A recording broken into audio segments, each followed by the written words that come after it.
ഡൽഹി കലാപ ഗൂഢാലോചന കേസിൽ ജെഎൻയു വിദ്യാർത്ഥി ഉമർ ഖാലിദ് ഉൾപ്പെടെയുള്ളവരുടെ ജാമ്യ ഹർജി സുപ്രീം കോടതി ഇന്ന് പരിഗണിക്കും. ഉമർ ഖാലിദ്, ഷർജീൽ ഇമാം അടക്കം 8 പേർക്ക് ജാമ്യം നിഷേധിച്ച ഹൈക്കോടതി നടപടി ചോദ്യം ചെയ്താണ് സുപ്രീം കോടതിയെ സമീപിച്ചത്. ഡൽഹി കലാപത്തിന് ഗൂഢാലോചന നടത്തിയെന്ന് ആരോപിച്ച് 5 വർഷക്കാലമായി വിചാരണയില്ലാതെ ജയിലിൽ കഴിയുകയാണ് ഉമർ ഖാലിദ്.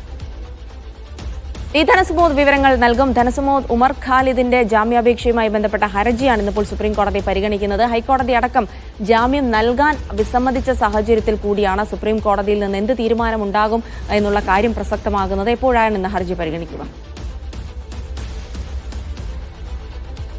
ജിൽസെ ജസ്റ്റിസ് അരവിന്ദ് കുമാറിന്റെ അധ്യക്ഷതയിലുള്ള ബെഞ്ചാണ് ഇന്ന് ജാമ്യാപേക്ഷ പരിഗണിക്കുന്നത്. നേരത്തെ ഈ 5 വർഷത്തിനിടയിൽ 5 തവണയാണ് ജാമ്യാപേക്ഷ തള്ളിയിരിക്കുന്നത്. അദ്ദേഹത്തിന് ചില അവസരങ്ങളിൽ വസതിയിൽ പോകാൻ, അത് വിശേഷ അവസരങ്ങളിൽ വസതിയിൽ പോകാനുള്ള ഒരു അനുമതി മാത്രമാണ്. അതും ദിവസങ്ങൾ മാത്രം സന്ദർശനം, അതായത് അദ്ദേഹത്തിന്റെ സഹോദരിയുടെ വിവാഹം ഉൾപ്പെടെയുള്ള കാര്യങ്ങൾക്ക് പോകാനുള്ള അനുമതി മാത്രമായിരുന്നു ഇവിടെ ലഭിച്ചിരുന്നത്. മാത്രമല്ല, നിരന്തരം ഈ കോടതികളിൽ അദ്ദേഹത്തിന്റെ അഭിഭാഷകൻ ചൂണ്ടിക്കാട്ടുന്നത് ഈ കുറ്റപത്രം ഇതുവരെ ഈ ഏജൻസികൾ സമർപ്പിച്ചിട്ടില്ല. ഈ വിദ്വേഷ പ്രസംഗം, ഡൽഹി കലാപത്തിന് കാരണമായ വിദ്വേഷ പ്രസംഗം നടത്തി എന്ന് ആരോപണം നേരിടുന്ന കപിൽ മിശ്ര ഉൾപ്പെടെയുള്ളവർ, അവർ BJP നേതാക്കൾ മത്സരിക്കുകയും ജയിക്കുകയും മന്ത്രിമാരാകുകയും ചെയ്യുന്ന ഒരു സാഹചര്യത്തിലാണ് വിചാരണയില്ല, കുറ്റപത്രം പോലും സമർപ്പിക്കപ്പെടാതെ ഉമർ ഖാലിദ് അടക്കമുള്ള 8 പേർ ഇപ്പോഴും തടവിൽ കഴിയുന്നത്. അതുകൊണ്ട് നേരത്തെ അരുന്ധതി റോയ് ഉൾപ്പെടെയുള്ള എഴുത്തുകാരും തൻ്റെ സുഹൃത്തുക്കൾ വിചാരണ പോലും കൂടാതെ തടവിലാണ് കഴിയുന്നതെന്നുള്ള കാര്യങ്ങൾ സൂചിപ്പിച്ചിരുന്നു.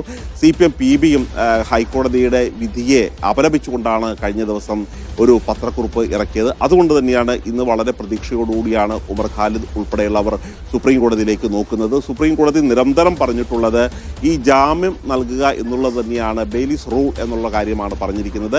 അതുകൊണ്ട് തന്നെ ഈ ജാമ്യം ഇത് വിടാതെ 5 വർഷത്തോളം ഈ ആൾക്കാരെ ഈ തടവിൽ പാർപ്പിക്കുന്നത് ശരിയല്ല എന്ന വാദം തന്നെയാണ് പ്രധാനമായിട്ടും ഉന്നയിക്കുന്നത്. ഇത് സുപ്രീം കോടതി പരിശോധിച്ചതിന് ശേഷം അപ്പീൽ നോട്ടീസ് അയക്കുകയും അതിനുശേഷം വാദപ്രതിവാദങ്ങൾക്ക് ശേഷം മാത്രമായിരിക്കും ഇത്തരത്തിൽ ജാമ്യം നൽകുകയോ വേണ്ടയോ എന്നുള്ളൊരു കാര്യത്തിൽ തീരുമാനമെടുക്കുക.